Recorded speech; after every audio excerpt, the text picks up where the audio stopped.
Life can change in an instant, and for Veronica, it all began with one selfless act of kindness. Just months ago, she was homeless and hopeless, wandering the streets. But when she saved a dying stranger, she had no idea he was a billionaire. That moment changed everything. He made her a promise: "You will never suffer again." And he meant it, even vowing to bring justice to the woman who tried to traffic her. Now let's dive into part 2 of this powerful and emotional story. If you haven't watched part 1, we strongly recommend you do. It will help you appreciate how far Veronica has come. And if you're just discovering this channel, please subscribe, turn on your notification bell, and don't forget to like this video if the story touches your heart. From the streets into a life she never imagined. The morning sun painted soft gold over the rooftops of Lagos as the black Range Rover pulled out of the hospital driveway, escorted by 2 gleaming white Prado SUVs. Veronica sat in the back seat, dressed in a light peach gown Isaac had picked out for her. Her freshly washed hair was tied neatly behind her head, and a faint trace of coconut oil glistened on her smooth cheeks. She looked like a different person, clean, quiet, yet still guarded, like someone still waiting to wake up from a dream. Chief Madhu sat beside her, dressed in a crisp white caftan, his wristwatch barely visible under the embroidered sleeve. His wounds had healed, though a faint scar near his temple remained, a quiet reminder of what he had survived. "Are you okay?" he asked, watching her through the tinted glass as they approached the Third Mainland Bridge. Veronica nodded. I still can't believe any of this is real." Chief Madhu smiled. "You'll believe it when we arrive." The drive felt like something from a film: police outriders clearing the traffic, pedestrians pausing to look, market women peeking from under umbrellas. Veronica shrank slightly into her seat, overwhelmed by it all. "Sir, I don't think I belong in a place where people wear perfume that costs more than a bag of rice," she murmured. He turned to her. "Veronica, you gave blood for a stranger.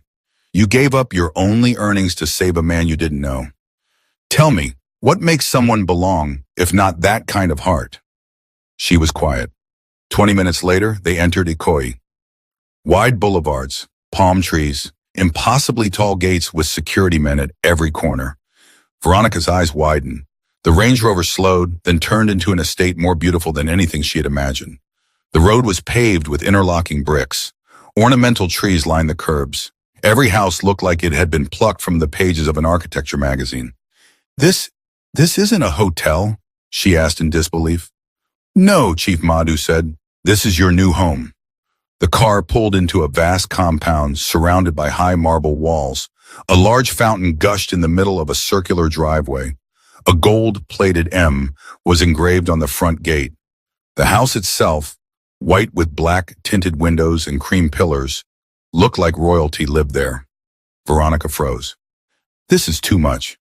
"It's not," he replied gently. "Come." The driver stepped out and opened her door. As she emerged, the staff, 3 women in matching uniforms and a tall butler in a black suit, came forward. "Welcome, Madam Veronica," the butler said with a slight bow. "Madam?" She looked behind her, assuming someone else must be there. But there wasn't. Her knees trembled. Chief Madhu gently placed a hand on her back. "You're safe now, you're respected, and you're home." He led her through the grand glass doors. Inside, it was like walking into a palace. A glittering chandelier hung above a marble staircase. The floors reflected the ceiling. Paintings and soft art lined the cream walls. A soft scent of roses drifted through the air. In the distance, soft jazz played. "I've never even stepped inside someone's parlor with a fan," Veronica whispered, "let alone something like this." A maid stepped forward and offered her slippers. "Your room is ready, Ma."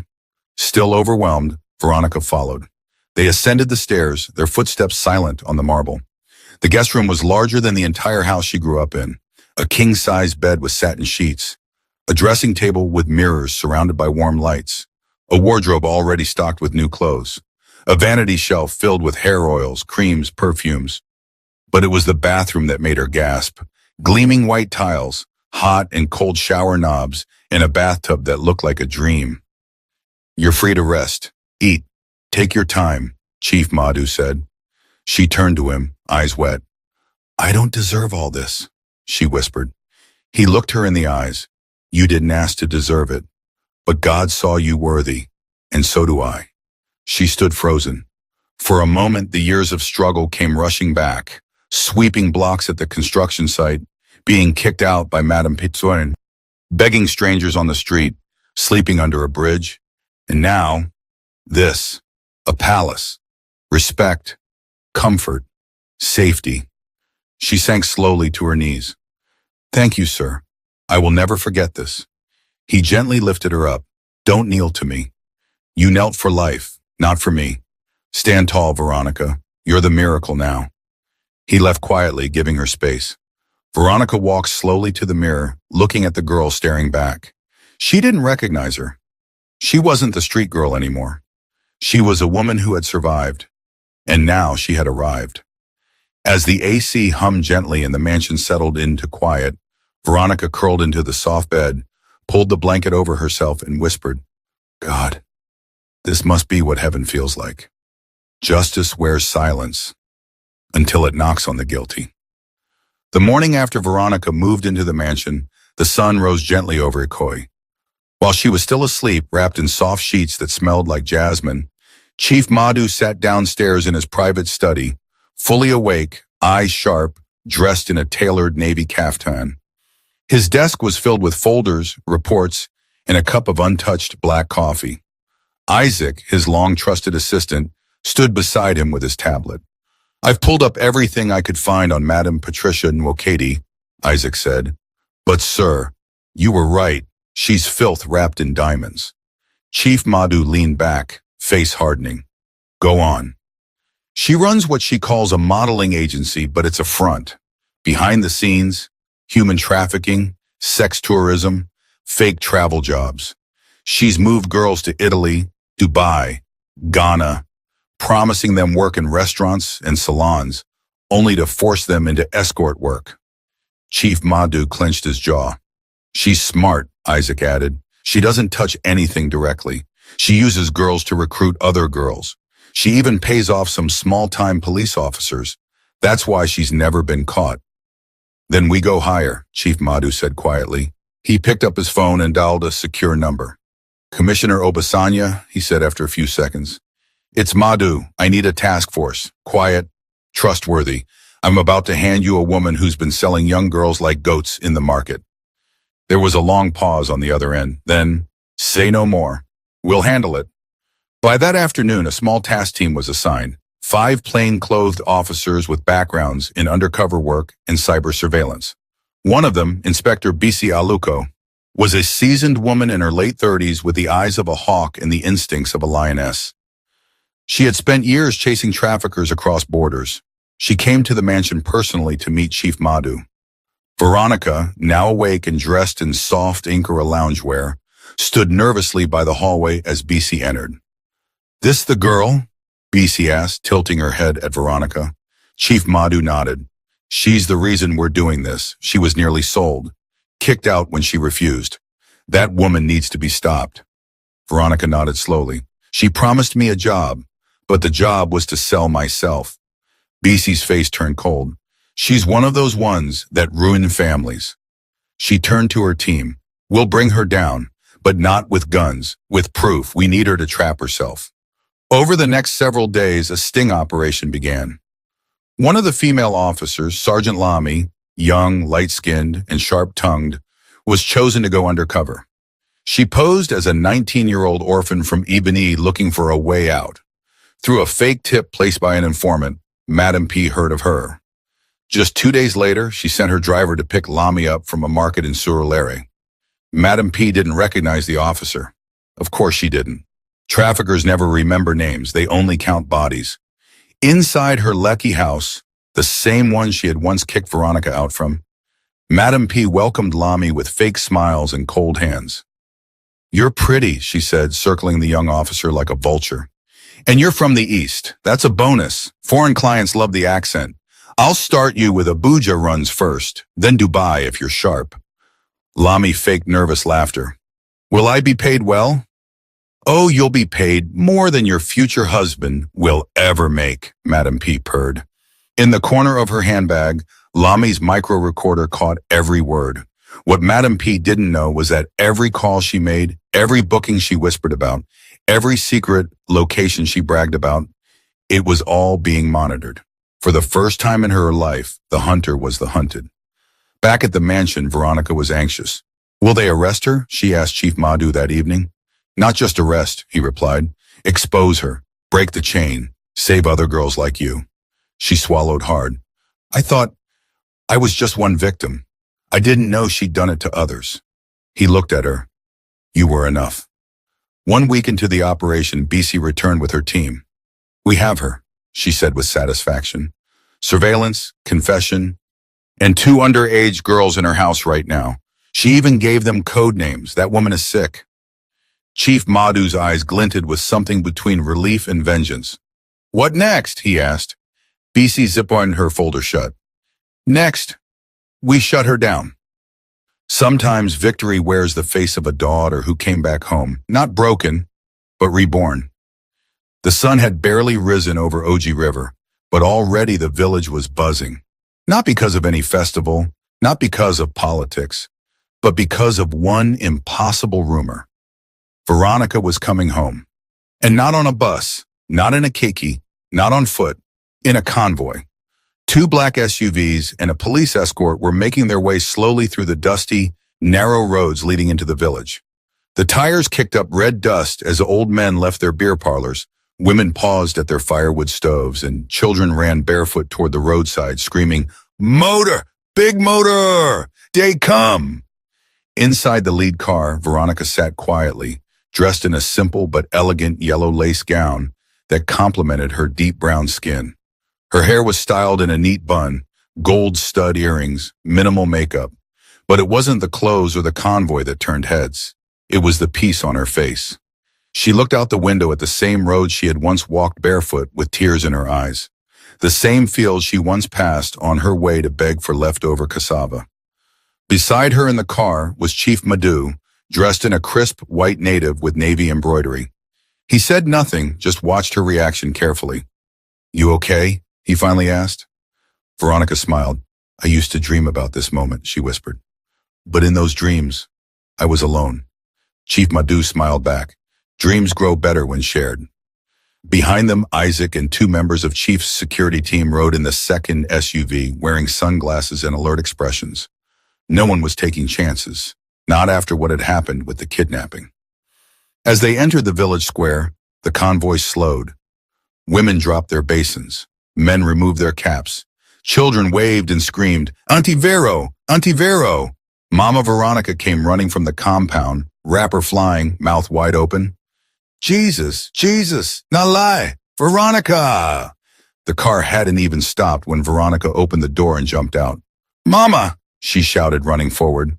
They met in the middle of the square, 2 women clinging to each other like they had just been rescued from a flood. Mama sobbed loudly, her knees giving way, but Veronica held her. Mama, I'm okay. I'm okay now. My daughter, I thought I lost you. I thought Lagos swallowed you. Look at you. See your skin. Who did your hair? Veronica laughed through her tears. It's a long story. Then came Panamdi, her father, walking slowly with a cane, supported by one of the local boys. His body was still frail, but his eyes were full of life. Papa, Veronica shouted. Veronica, he whispered, is that really you? She ran to him, fell to her knees, and kissed his feet. He bent down slowly, his hands shaking, and touched her head. God kept you, he said, voice cracking. I told your mother. I told them all. Our daughter would come back with glory. You didn't disgrace us. Veronica hugged him fiercely. Never, Papa, never. Later that afternoon, under the shade of the mango tree behind their compound, the elders gathered. Neighbors, cousins, even the village chief showed up. Chairs were arranged. A canopy was erected. And then, a brand new Toyota Camry was driven into the compound. It had a red ribbon on the bonnet. Veronica stood beside it, holding the keys. Mama, Papa, this car is yours now. No more trekking to the clinic. No more begging for lifts. Mama screamed. My enemies will go blind with envy. Chief Madhu laughed from the side. And that's not all, Veronica continued. She brought out 2 white envelopes and handed them to her parents. Inside is your visa approval. You're both flying to India next week. Papa, they will run every test, every scan, and treat you properly. You're going to be fine. You'll live strong. The crowd gasped. The old women ululated. Ulululululu. The village chief removed his cap and bowed. Veronica, the village is proud of you. Chief Madhu stepped forward and raised her hand like a boxing champion. Ladies and gentlemen, he said, let me introduce you to a daughter of this land, the girl who gave her blood to save a stranger and found herself standing beside kings. The people clapped, some wept, others simply stared. That night, a feast was held in the compound. Pounded yam, goat meat pepper soup, fried rice. Palm wine flowed like water. A live band played. Children danced. A man tried to toast Isaac's cousin and was politely rejected. Veronica sat between her parents under the stars, holding each of their hands. Chief Madhu stood from his seat and made a quiet call. They're ready, he said into the phone. The flight's booked. We fly on Tuesday. Then he turned to look at Veronica. She was laughing with her mother, joy glowing from her like sunlight. In his heart, he thought, I didn't just save her. She saved me, too. Sometimes healing starts not in the hospital bed, but in the airplane seat of hope. The day of the flight came quickly. Veronica stood outside the same white mansion in Ikoyi where her life had transformed just weeks ago. But this time, she wasn't alone. Beside her stood Mama Veronica, dressed in a flowing Ankara wrapper and new sneakers. Her face was radiant, both with joy and disbelief. Next to her was Pa Namdi, clean-shaven, with a brand-new walking stick and a fitted agbada he had never imagined he'd wear in his lifetime. The illness had not left his body yet, but his face was full of something stronger than medicine. Hope. Behind them, Chief Madhu's security team loaded suitcases into the back of the bulletproof black SUV, while Isaac stood at the ready, holding travel documents. Veronica reached into her bag and handed her mother a new passport, embossed in navy blue and gold. Mama held it like holy scripture. Veronica, this your own miracle ministry, oh. Veronica smiled, tucking a few strands of her mother's hair into place. I told you, Mama. The God who didn't forget me will never forget you and Papa. Chief Madhu walked toward them with his usual calm authority, dressed in a fine sky blue kaftan. The private jet is fueled and ready. You'll be landing in Chennai, India, in less than 12 hours. One of the best hospitals in Asia is expecting you. Mama Veronica's knees almost buckled. Jet? We're entering jet? Me? Mama Vero? Papa Namdi chuckled weakly. Please hold your wife before she faint finish. Everyone laughed, including the security guards. Veronica turned to Chief Madhu, tears welling up. Thank you, sir. I don't have the words. Chief Madhu raised a finger gently. Don't say thank you. Just fulfill your destiny. Murtala Muhammad International Airport. VIP Wing 2 diplomatic vehicles pulled into the private jet terminal. It was like a scene from a Nollywood film. Security officials greeted them with salutes.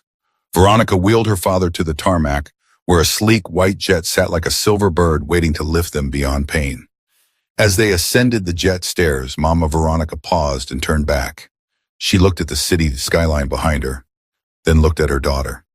You were the baby we almost gave up on, you know, she whispered. Doctors said I might lose you during pregnancy, but look at you now. Veronica smiled. Maybe God knew I had work to do. Inside the jet, everything gleamed. Leather seats, gold-plated cutlery, a chef waiting with hot jollof, and bottled water chilled in glass. Veronica helped her parents settle, and the flight attendant handed them each soft blankets. The jet hummed to life. Papa Namdi gripped the armrest. Veronica, are we truly flying? She laughed. Papa, we're flying first class. This is heaven before heaven. Chennai, India. Apollo Specialty Hospital. 12 hours later, after a smooth flight and hotel check-in, they arrived at the hospital. Inside, everything was white, sterile, and clean. The walls smelled of lavender and rubbing alcohol. Every nurse smiled. Every doctor bowed slightly when they entered. A team of 7 specialists surrounded Papa Namdi's hospital bed, reviewing test results and nodding. He needs surgery, one of the doctors said in a thick Indian accent. But good news, his body is strong enough for it. We'll prepare in 48 hours. Mama Veronica sat at the foot of the bed, whispering prayer after prayer. Thank you, Jesus. Thank you, thank you. 5 days later, the surgery lasted 6 hours. Veronica paced outside the operating theater the entire time. She refused to sit. Her knees were shaking, her palms sweaty. Mama Veronica clung to a rosary, lips moving in constant supplication. When the door finally opened, the lead surgeon removed his gloves and bowed slightly. Surgery was successful. He will need time to heal, but your father will walk fully again. Veronica fell to her knees. And this time she didn't cry because of pain or fear. She cried because God had come through, not on a pulpit, not in a revival tent, but through a billionaire, and a bush, and a bridge, and blood. 12 days later, Papa Namdi walked, unaided, slowly, carefully, but surely. He stepped onto the hospital garden path with tears streaming down his cheeks. I thought I'd die a useless man, he said, but now I will dance at my daughter's wedding. Veronica held his hand tighter. You will, Papa. You will dance till your bones forget they were ever sick. Final day in India. Before boarding the jet back to Lagos, the hospital staff presented a framed certificate. Presented to Mr. and Mrs. Namdi, proof that miracles still walk in flesh. As they climbed back into the jet, Papa Namdi whispered to Veronica, Daughter, I am not just healed. I am reborn. She looked out the window at the clouds rising beneath them and whispered, So are we all. Every lioness eventually walks into the wrong jungle. 2 weeks later, Lagos. The evening breeze swept through the balcony of Chief Madhu's mansion, but the air was far from calm. Inside the private study, Chief Madhu sat at his desk, flanked by Isaac, his longtime assistant, and Inspector Olamide, a decorated officer from the Lagos State Criminal Investigation Department. Veronica was seated nearby, silently sipping water, her eyes focused, her heart still haunted by the face of Madam P. She needs to be stopped, Veronica said. For good, for the girls who didn't escape like I did. Chief Madhu nodded. That's why we're doing this. Inspector Olamide opened a folder filled with photos. We've tracked her since the arrest was called off. We needed more evidence. But thanks to the testimony Veronica gave us, and the one from another rescued girl in Ibadan, we now have enough for a sting operation. Veronica leaned forward. What kind of sting? Isaac grinned. The kind where she thinks she's recruiting another girl, but this time, the girl will be wearing a wire. Introducing Precious, the bait. Her real name was Loveth Okoro, a fierce, sharp-tongued 25-year-old from Delta State. But for this mission, she would become Precious, a supposed dropout desperate for work and willing to do anything. Loveth had been trained in undercover work. She was part of a female-led task force designed to dismantle human trafficking rings from within. This would be her sixth sting. We need her to believe you're vulnerable, Inspector Olamide explained. Don't overplay it, act green, but also curious. Loveth nodded. I've seen her type before. They act like saviors until you say no. Then they show their real teeth. Chief Madhu handed her a small gold cross necklace. Camera and mic are in here. GPS embedded too. Loveth smirked. So I'm basically the Holy Spirit now. Everyone chuckled nervously. This operation had to work. Madam P was too slippery. She had money, lawyers, police officers in her pocket, and if she smelled a setup, the mission would collapse, and the lives of dozens of girls still in her grip would remain trapped in the shadows. The meeting, it was arranged through a mutual contact created by the task force. Someone posing as a bar manager looking for girls to serve clients. Madam P took the bait. She scheduled the meeting for 10 p.m. at a lounge in Lekki Phase 1. Private VIP booth. Same routine, same playbook. Loveth, now dressed in a modest-fitted gown with slightly messy hair and dusty sandals, entered the lounge like a lost bird. She carried only a handbag and uncertainty on her face. She was immediately greeted by two of Madam P's female scouts. They led her to the VIP lounge, where Madam P sat on a velvet chair, glass of red wine in hand, her nails polished blood red, her diamond rings catching the light. She scanned Loveth with a predator's gaze. You're precious? Yes, ma, Loveth said, dropping her eyes. You're from? Worry, but I dey squat for a jagunli now. I no get anybody. I just want hustle. Madam P sipped her wine. Are you willing to do anything to survive? Loveth hesitated, then said, if he go help me send money go house, I go try. The woman smiled. Good, that's what I like. No noise, no drama. She leaned in. You'll start tomorrow. One client, clean, foreign. He'll pay you $200. After that, if you're good, more will come. We even get connections for Dubai. Loveth nodded, pretending to smile. Thank you, ma. Madam P smirked. Welcome to real life, baby. The sting. Outside the lounge, 3 black SUVs waited in silence. Inside them, Inspector Olamide, 4 SWAT officers in plain clothes, and Isaac, tightly gripping his earpiece. The live audio came through clearly. You'll start tomorrow. One client, clean, foreign. Olamide raised a walkie-talkie. Green light, move in. Within seconds, the SUVs surrounded the lounge. Officers poured in through the front and back, quietly but swiftly. Inside, Loveth had just finished a staged contract when one of Madam P's scouts looked toward the door. Too late. Madam Patricia, a voice boomed, you are under arrest for human trafficking, child endangerment, and conspiracy to commit sexual exploitation.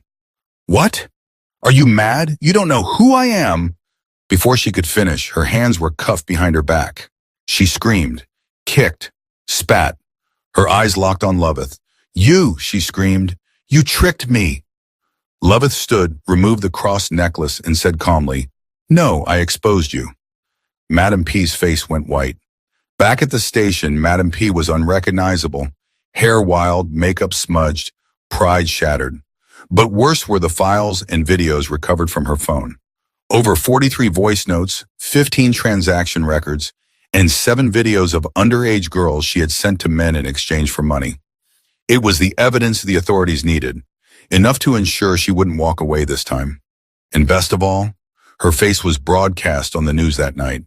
Every channel, every phone, every screen. Veronica's reaction. At the mansion, Veronica sat with Chief Madhu watching the TV screen in silence. Madam P's mugshot appeared, followed by breaking news headlines. Notorious trafficker arrested in Lakey Lounge sting. Evidence links her to international sex trade ring. Veronica didn't cheer. She just breathed. A long, deep breath. She's done, Chief Madhu said. She's finished, Isaac added. But Veronica only whispered, she's exposed. But so are the girls she hurt. May God heal them all. And in the courtroom, a few weeks later, Madam P appeared before the Lagos State High Court. As the judge passed the sentence, Madam P sat motionless. Then, tears. But not the tears of someone who regrets their crimes. Tears of someone who finally understood.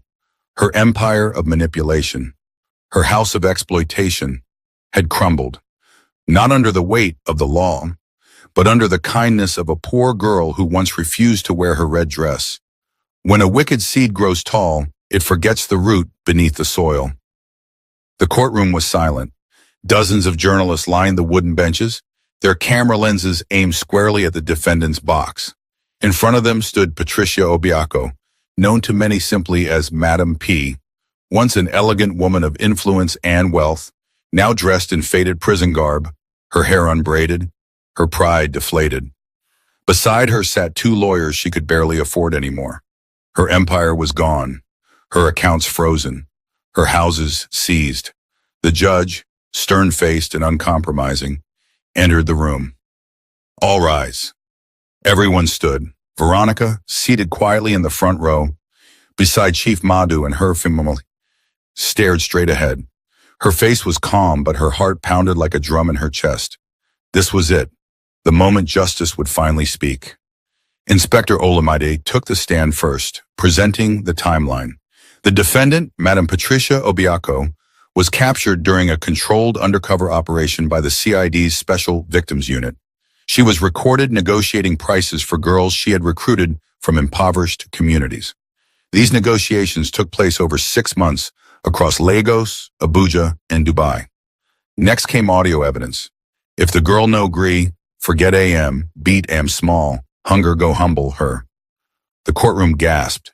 Then came video clips recovered from Madam P's encrypted WhatsApp backups, girls being ushered into hotel rooms, receipts of flight tickets, and photos of her with international pimps.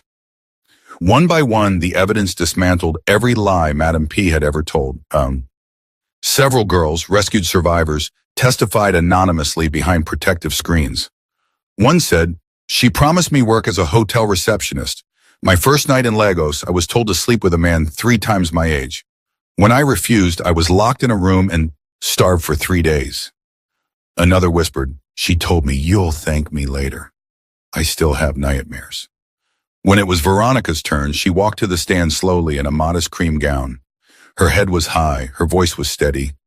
"I was one of the lucky ones," she said. "I walked away, but many didn't. Some never came back. Some died in silence. I'm not here for revenge. I'm here for justice." And when she looked directly at Madam P, their eyes met. For the first time, Madam P looked away. Her lawyers tried to argue she was misunderstood, that she was a victim of a broken system, that the recordings were taken out of context. But it was too late. The evidence was overwhelming. The judge looked down at her over his glasses. "You preyed on the vulnerable, son. You traded in flesh and fear. You profited from pain. This court finds you guilty of the following charges: human trafficking, sexual exploitation, money laundering, and obstruction of justice." The room froze. "You are hereby sentenced to 35 years in prison without the possibility of parole." Gasps, whispers. A camera shutter snapped. Madam P collapsed onto her seat, her face in her hands. Her lips trembled, but no sound came out. Just tears. Silent. Shattering. Veronica closed her eyes. It was not joy she felt. It was release. A wound that had remained open was finally starting to close. Chief Madhu placed a firm hand on her shoulder. "You just helped free a generation of girls," he whispered. Outside the court building, a crowd had gathered. Reporters, activists, students, NGO workers. Some held signs. "Protect our girls. No more Madam P's." Veronica gave blood. She gave us strength. Veronica exited the building into a round of respectful applause. But she didn't wave. She didn't pose. She simply walked into Chief Madhu's waiting car with her mother and father. Inside the car, her mother grabbed her hand tightly. "You stood in front of the world, Veronica," Mama whispered, "and you didn't shake." Veronica smiled, tears in her eyes. "It's God and Papa's prayers." Her father nodded. "You've made us proud, Nim." Chief Madhu smiled from the driver's seat. "This is just the beginning." Back at Kirikiri Maximum Security Prison, Madam P sat in a dim concrete cell. Gone were the wine glasses, the imported perfumes, the high heels. All she had now was a metal bucket and a foam mattress crawling with heat. Her cellmate, a quiet older woman, watched her cry for hours. "You think you too big to be here?" the woman asked. Madam P didn't answer. She just stared blankly at the wall, repeating one line under her breath. "It was just business. It was just business." But the world had made it clear. It was not business. It was evil. And it was over. When the righteous are remembered, their tears become testimonies. Veronica stood on the tarmac with Chief Madhu and Isaac, her heart racing. The day had come. The return of her parents from India, no longer frail and sickly, but restored, renewed, and whole. She wore a soft yellow gown, her natural hair wrapped in a beautiful red scarf. A team of Chief Madhu's medical and security personnel stood nearby, ready to assist. As the plane door opened, Veronica ran forward instinctively, and then she saw them. Her father stepped out slowly but steadily, without a cane, no more wheelchair, no trembling legs. His skin had regained its warmth. His eyes were bright, almost young again. Her mother, dressed in a vibrant Ankara wrapper, followed closely behind him, smiling like she hadn't smiled in years. "Papa!" Veronica cried. He spread his arms wide. "My daughter! My miracle!" She ran into his embrace and broke down in his arms. Chief Madhu watched silently as tears flowed freely between the family. Not tears of sorrow, but of thanksgiving. Veronica's mother touched her daughter's face. You didn't just give us money. You gave us back time. Time we thought we had lost. Veronica turned to Chief Madhu. This man made it possible. Her father stepped forward. Sir, I am not rich in words, but I bless you. May God honor you the way you have honored my daughter. May kings rise to bless your name. Chief Madhu smiled humbly. Your daughter saved my life. I'm only doing what's right. They embraced. It was not a photo op, it was a family forming. They didn't return to Lagos immediately. Instead, Chief Madhu arranged a 2-day stop in Oji River, their home village. This time, not in silence or shame, but with celebration. 3 black SUVs and a silver Prado led the convoy through the narrow village roads. Children ran after the cars barefoot. Old women came out, ululating and waving wrappers. Na Veronica be that? Ah, na our girl, oh. See how her skin they shine like oil. They stopped in front of the old mud house that once held sickness and tears. Now, standing in front of it were camera crews, a welcoming crowd, and a new surprise. A brand new modern bungalow had been built right beside it, painted sky blue and white, a borehole in the back, a fenced compound, and the title deed, in Pana Inamdi's name. Veronica's father staggered. Is this mine?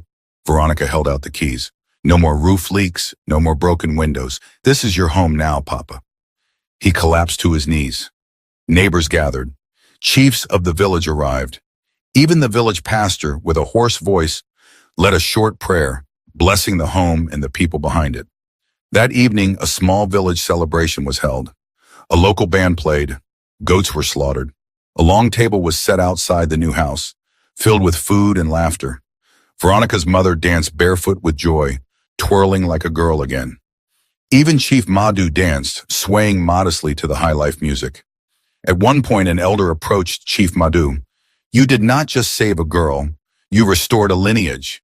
May your own children never lack help in their time of need. Chief Madhu's face grew distant for a moment. Then he nodded. Amen. Veronica noticed. She leaned closer. You miss your son? He nodded. He's coming home soon. For good. She smiled. I'd like to meet him someday. He looked at her meaningfully, then said, You will. That night, Veronica sat alone by the mango tree behind the new house, the same one she used to sit under as a child when life was too hard to explain. She pulled out her old notebook, the one with half-written prayers. She wrote, Dear God, thank you for every no that turned into a better yes. Thank you for the nights I cried alone that made these moments worth it. My father is healed. My mother is dancing. My soul is singing. May I never forget where you brought me from. Amen. A cool breeze blew through the leaves. It carried no sorrow, only promise. Sometimes destiny waits behind the curtain of celebration. A few weeks after Veronica's parents returned from India, healthy, glowing, and happily settled in their new bungalow, an unexpected invitation arrived at their doorstep in Oji River. It came sealed in gold foil with the Madhu Group insignia embossed on the front. Veronica opened it carefully. Inside the elegant card read, Chief Madhu cordially invites you to an exclusive welcome dinner in honor of his son, Jackson Ugochukwu Madhu, returning from the United States. Date, Friday, 7 p.m. Venue, Madhu Residence, Ikoyi, Lagos. A small handwritten note at the bottom added, Wear something beautiful. You're not just a guest, you're family.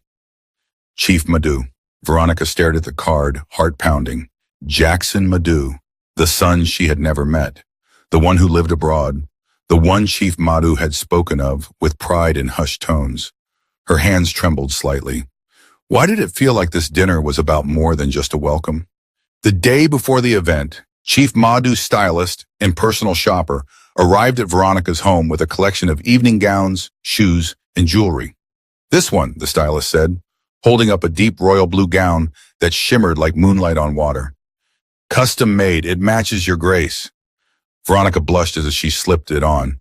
For the first time in her life, she stood before a mirror, transformed. Gone was the street hawker in wrappers and dust. In her place stood a woman, elegant, radiant, refined. Madam, the stylist whispered, adjusting her earrings, Tonight is your night. Chief Madhu's Ikoyi mansion had never looked more magnificent. The garden was lit up with strings of golden fairy lights. White tents stood tall like castles. Violinists played soft high-life melodies near a water fountain. Chefs in crisp uniforms arranged trays of exotic dishes under glass domes. Guests arrived in tuxedos, designer dresses, and jello that touched the clouds. Top CEOs, senators, celebrities, even foreign diplomats, all came to welcome Jackson Madhu, the prodigal heir. But when Veronica stepped out of the black SUV in her blue gown, silence fell. She was breathtaking. Not flashy, not loud, but deeply elegant. Chief Madhu, already standing with guests, smiled broadly. There she is. A few minutes later, a sleek black Maybach pulled up the driveway. The chauffeur opened the door, and out stepped Jackson Madhu, tall, caramel-skinned, with strong cheekbones and a gentle smile. Dressed in a fitted navy blue agbada with silver embroidery. His eyes scanned the crowd politely until they landed on Veronica, and something shifted. He walked straight toward her. "You must be Veronica," he said, extending his hand. She took it gently. "Yes, and you must be Jackson. You're even more beautiful than my father described." Veronica blushed. "He said I'm stubborn." Jackson laughed. "That too." For the rest of the evening, they sat side by side at the head table, laughing, talking, sharing stories about life abroad and life on the street. Two worlds slowly merging. After dessert, Chief Madhu stood and tapped his glass. The music quieted. All eyes turned. "I thank you all for coming tonight to welcome my son. But tonight is not just about his return." He smiled. "It's about a full circle moment." He turned toward Jackson and gave a small nod. Jackson stood slowly, adjusting his agbada. The lights dimmed slightly. Then, he turned to Veronica. Her heart skipped. "Veronica Namdi," he said, taking her hand, "I've only just met you, but I've known your story for months. My father told me everything." She froze. "About the day you gave blood on an empty stomach, about how you saved a stranger's life, not knowing he was a billionaire, and about how you reminded my father what love and humanity still look like in a cold world." He dropped to one knee. Gasps filled the garden. "Veronica, I don't want to spend another day getting to know you from afar. I want to walk this journey beside you. I want to love you the way you loved others." Bravely. From his pocket, he brought out a ring, a diamond, simple, elegant, and radiant. "Will you marry me?" Veronica's hands flew to her face. Tears rolled freely. She shook her head in disbelief, then nodded slowly. "Yes," she whispered. Then louder, "Yes!" Applause erupted. Chief Madhu stood, eyes glassy. "My daughter-in-law!"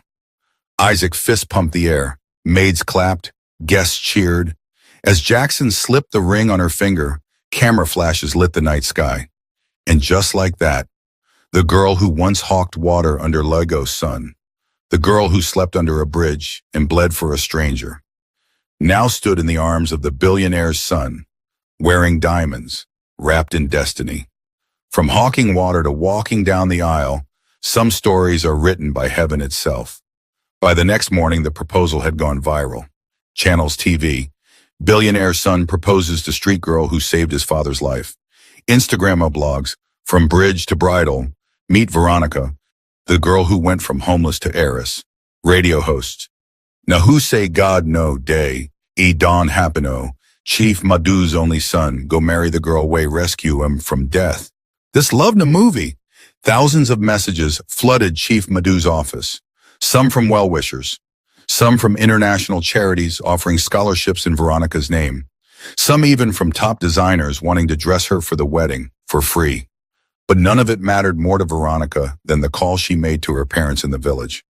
"Mama, Papa," she could barely speak through tears. "He proposed." On the other end of the phone, Mama Veronica dropped the phone and burst into praise songs. "Chineke mo, who am I? Jehovah Nisi has answered us." The wedding was set for 3 months later. Chief Madhu spared no expense, not for extravagance, but to honor the girl who gave him back his life. A planning committee was formed immediately. Venue, a private vineyard in Lagos with views of the lagoon.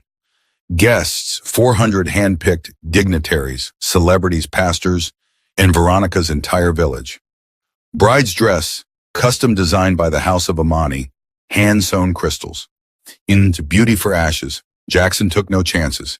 He spent weeks learning Veronica's favorite things, her colors, her songs, her fears, and her dreams. "I want to build a school in OG River," she once whispered. "It's already on the blueprint," he smiled. 2 weeks before the wedding, a convoy of black SUVs arrived in OG River. Veronica and Jackson had come personally to deliver the invitation letters to each family. Children danced in the dusty street. Elders wept. "No daughter from this village has ever married into a billionaire's house," one elder said. "She is the light of our land." And just outside Veronica's old mud house, now turned modern bungalow, her father, now walking with strength again, stood in a full white outfit, hugging Jackson. "You have chosen well, my son," Pa Namdi said. "My daughter is priceless." Jackson bowed. "I know, sir." The morning sun rose gently over Lagos, touching the vineyard with golden light. Veronica sat in her bridal suite, surrounded by her bridesmaids, girls she once hawked water with, now dressed in gold and purple lace. Mama Veronica held her hand, weeping softly. "My child, this is not just a wedding. This is restoration." The church bells rang. Down the aisle stood Jackson, in a white tuxedo with Igbo coral beads and a calm fire in his eyes. As Veronica stepped out, clad in white lace, a soft veil over her glowing face, the entire crowd stood. Even the angels must have paused. Each step she took erased a memory of pain. One step from the bridge, one step from hunger, one step from shame, each step toward glory. When Ishrae reached the altar, Jackson whispered, "You're everything I prayed for." She smiled, "And you're more than I ever imagined." The officiating pastor stood between them. The air was thick with emotion. "Do you, Jackson Ugochukwu Madu, take Veronica Namdi to be your lawfully wedded wife?" "I do," Jackson said, eyes unwavering. "And do you, Veronica Namdi, take this man as your husband, forsaking all others, to walk in love, faith, and truth?" "I do," she whispered. The rings were exchanged, the kiss sealed. The crowd erupted in joy. Fireworks shot into the Lagos sky. Choirs sang. Dancers performed. Even a few older billionaires shed discreet tears. The reception that followed was nothing short of royal. Jackson surprised everyone by serenading Veronica with a guitar, singing a love song in Igbo. Isaac gave a heartfelt toast. "She gave blood on an empty stomach. And today, God has clothed her with diamonds." Chief Madu took the mic last. "In all my years of wealth and power, I never felt as rich as I did the day Veronica lifted me from that bush. That moment was the rebirth of this family. Today I gain not just a daughter-in-law, I gain a legacy." The next morning the headlines read, "Chief Madu's daughter-in-law launches free education trust for girls."